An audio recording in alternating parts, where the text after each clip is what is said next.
Did you go to college? I went to college for 1 year. Nice. And then dropped out.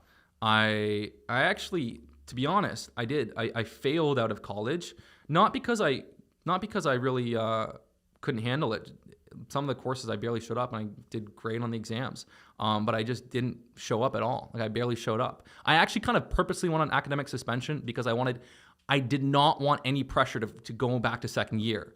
And so by getting on academic suspension, there was no way I would be able to have that year to work on my business.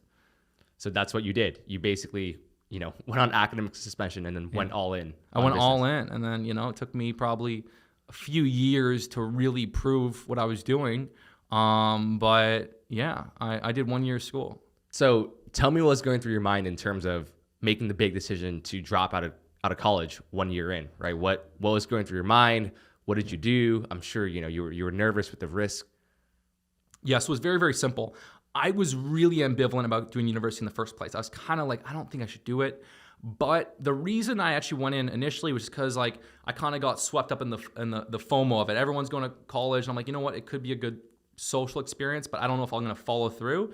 And in school, it was very evident to me that this was not the path to become very, very, very successful. I was not trying to just fit in with the pack. I was trying to build my own life, create my own reality, and university was not it. Sure, you graduate a business degree, you could potentially do more schooling, you get some job, and you could work up the corporate ladder. That did not compel me in the least. So I knew to create the life I wanted, I had to kind of build my own business. And university was, sure, maybe I could do 4 years and learn some stuff, but absolutely that would slow me down. There was a better, faster, more efficient education to be had outside of school. And so the thing to understand was that I was extremely self-motivated. I had a very strong value in fitness. I had an absolute strong value, expertise, and willingness to learn and master fitness.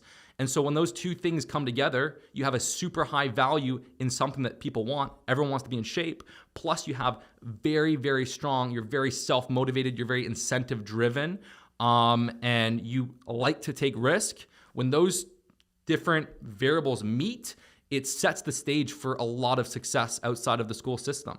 So if someone did not want to go to school, but they were not self-motivated, they didn't have a high value and a very helpful skill, then it's like, okay, it's going to be a different, tougher, longer, more uncertain road. Yeah. But when you have just an absolute high value in a very good skill and you're self-motivated and you're willing to do what it takes, school it slows you down.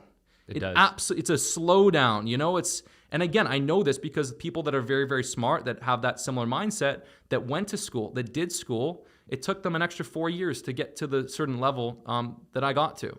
100%. I tell my parents all the time, I'm like, man, because they didn't let me drop out. I had the traditional Asian parents. I try to drop out and they're like, we'll kill you. It's a different, not literally, but like they would. So yeah, it's a different game. And, so if your parents are very, very intense, it's a different game. It was just, I had a single mom family, and my older brother definitely tried to step in and really kind of push me to kind of finish school. And my, mom was really, really trying to push me to finish school. And I was like, guys, I would love to go to school, but I'm on academic suspension. Yeah.